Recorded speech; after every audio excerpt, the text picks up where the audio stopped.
British journalist Yvonne Ridley was wrestled to the ground for shouting at Israeli National Security Minister Ben Gvir. There, right in front of me, about 10 yards away, was Ben Gvir. The genocider himself.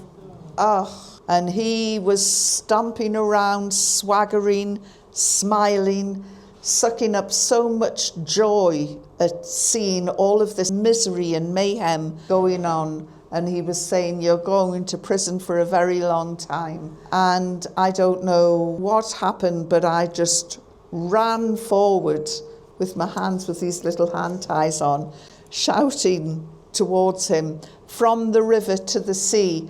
But before I could say, Palestine will be free, 5 Israeli soldiers jumped on me.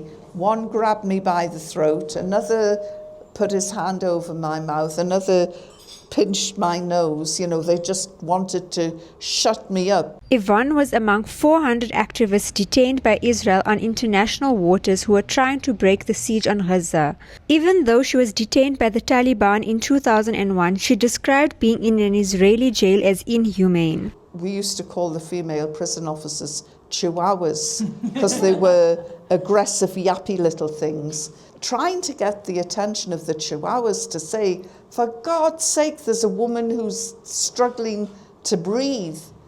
It was virtually impossible. It's a miracle nobody died in that prison, but we know that Palestinians do die. Having seen that, I can say with certainty that Palestinians have probably died in pain and alone without a word of comfort from these beasts that are running the prisons.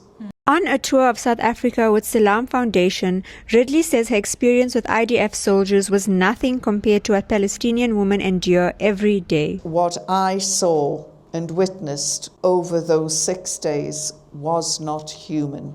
We're seeing a regime implode. They've lost completely their moral compass.